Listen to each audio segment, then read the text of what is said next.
এবং তাদের জবাবদিহিতা থাকবে, তারা জবাবদিহি দিবে। আর যদি তারা জবাবদিহি দিতে ব্যর্থ হয় তাহলে আমরা আমাদের প্রক্রিয়ায় তাদের ব্যবস্থা নিব ইনশাআল্লাহ।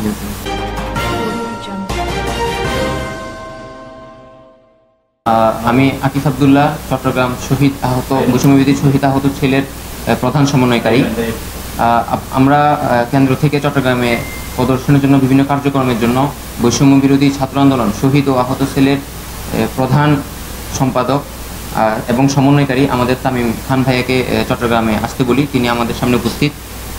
ভাইয়া চট্টগ্রামের বিভিন্ন বিষয়ে আপনাদেরকে জানাবে। ধন্যবাদ। আমি মোহাম্মদ তামিম খান, বৈষম্যবিরোধী ছাত্র আন্দোলনের শহীদ ও আহত সেলের সম্পাদক।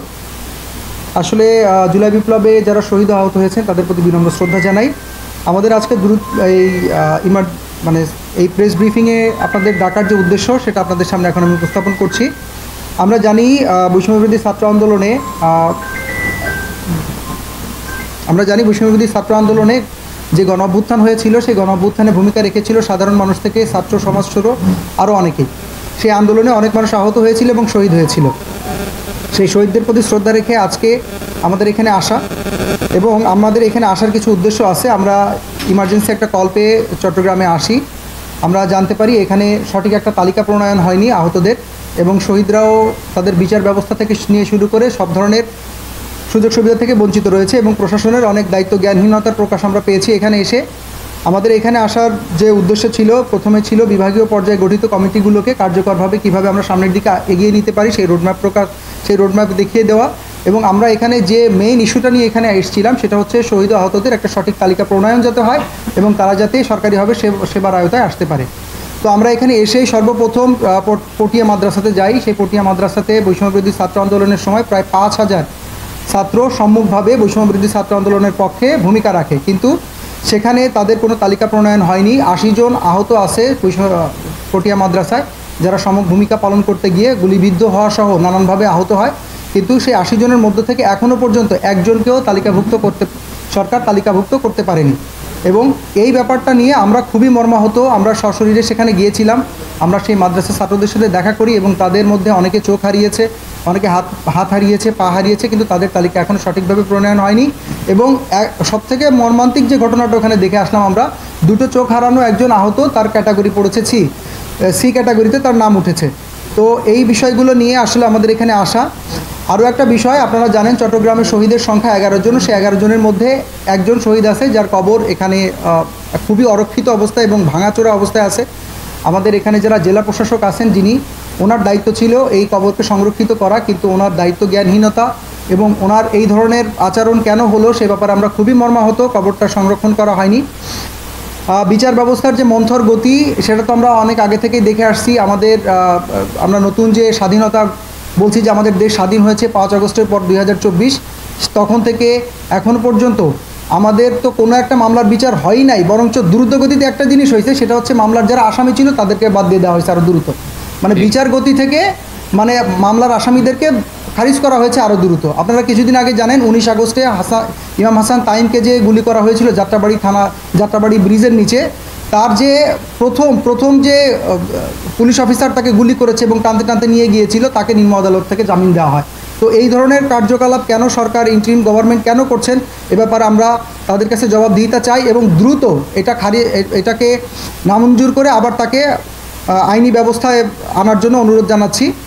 আপনারা জানেন ইমদাদ নামে একজন আহত আছে আমাদের চট্টগ্রামে, তার বাসা সন্দ্বীপে। তার কিন্তু একটা চোখ নষ্ট হয়ে গেছে গুলিবিদ্ধ হয়ে।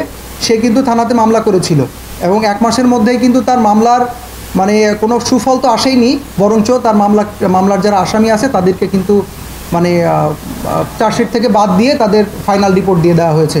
এটা চরম নিন্দা জানাই, এই ঘটনার তীব্র নিন্দা জানাচ্ছি। এবং তাদের এই যে রিপোর্টটা দিয়েছে, এই রিপোর্টটা যেন বাতিল করে নতুন করে তাদেরকে সঠিক তদন্তের মাধ্যমে আইনি প্রক্রিয়ার এনে তাদেরকে শাস্তির ব্যবস্থা করা হয়।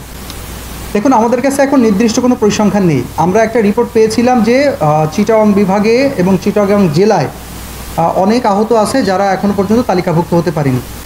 একজন আহত যে বৈষম্যবিরোধী ছাত্র আন্দোলনে আহত হয়েছে, তার কিন্তু প্রথম যে অধিকার সেটা হচ্ছে সরকারিভাবে তালিকায় আসা, এরপর তার চিকিৎসা সেবা নিশ্চিত হওয়া এবং তার আর্থিক সুবিধা নিশ্চিত হওয়া। তো একটা মানুষ যদি তালিকা আসতেই না পারে তাহলে তার কীভাবে এই সুবিধাগুলো নিশ্চিত হবে। এবং আইনি প্রক্রিয়ার কথা তো বাদই দিলাম, সে ব্যাপারে তো একেবারেই নাজেহাল অবস্থা। তো আমরা এই খবর পেয়ে এখানে আসার পরে আমরা প্রথম যে নিউজটা পেয়েছিলাম পটিয়া মাদ্রাসার ঘটনা, আমরা তো ওখানে গেলাম, খুব মর্মাহত অবস্থা দেখে আসলাম। ওখানে একটা মানুষও তালিকায় আসতে পারেনি এবং আরও পটিয়া মাদ্রাসায় আরও কয়েকটা জেলার মানুষ এসেছিল, তারাও আমাদের কাছে একই দাবি জানিয়ে গেল যে আমরা আমাদের সকল তথ্য সকল এভিডেন্স জমা দেওয়ার পরেও আমাদেরকে তালিকায় নেওয়া হয়নি এবং আমরা এখনও পর্যন্ত কোনো ধরনের সুবিধা পাইনি, আমরা একদম বঞ্চিত অবস্থায় আছি।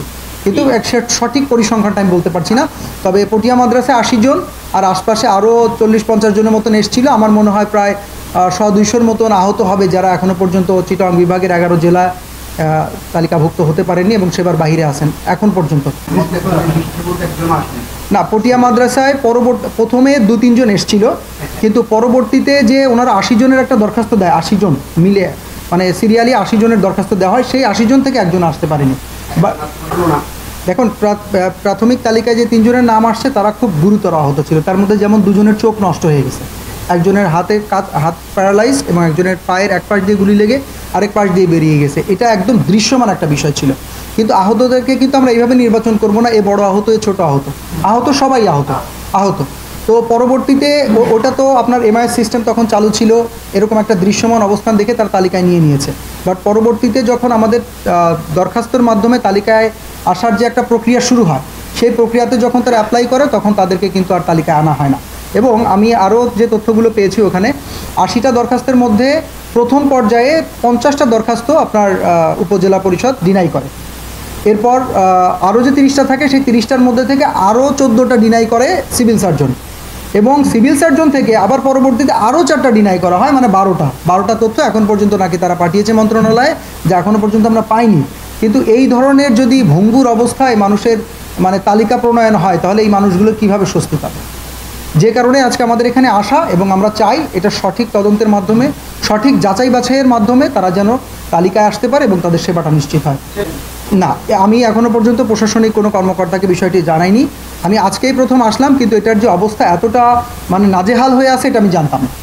এই নাজেহাল অবস্থা আমি নিজে ফিজিক্যালি গিয়ে দেখে আসলাম, তখনই বুঝতে পারলাম। এখন আমি ডিসি ম্যামকে কল করেছিলাম, আমাদের ফরিদা ম্যামকে, ওনাকে আমি হয়তো লাইনে পাইনি, কিন্তু আমি ওনার সাথে পরবর্তীতে আবার যোগাযোগ করব এবং আমি একটা সুনির্দিষ্ট প্ল্যান এবং কিভাবে তালিকায় আসার প্রক্রিয়া হয় সেটা আমি তাদেরকে দেখিয়ে দিয়ে এসেছি। তারা হয়তো কাল পরশুর মধ্যেই পুরো তালিকাটা এই যে আমাদের বিভাগীয় প্রধান যে আকিফ আবদুল্লাহ আছে ওর মাধ্যমে ডিসি অফিসে পাঠাবে এবং আমরা যে যাচাই বাছাই কমিটি আছে তাদের মাধ্যমে আমরা এটা যাচাই বাছাই করে ইনশাআল্লাহ যাতে দ্রুত তাদেরকে তালিকায় আনা যায় সেই ব্যবস্থা গ্রহণ করি এবং তাদের জবাবদিহিতা থাকবে, তারা জবাবদিহি দিবে, আর যদি তারা জবাবদিহি দিতে ব্যর্থ হয় তাহলে আমরা আমাদের প্রক্রিয়ায় তাদের ব্যবস্থা নিব ইনশাআল্লাহ।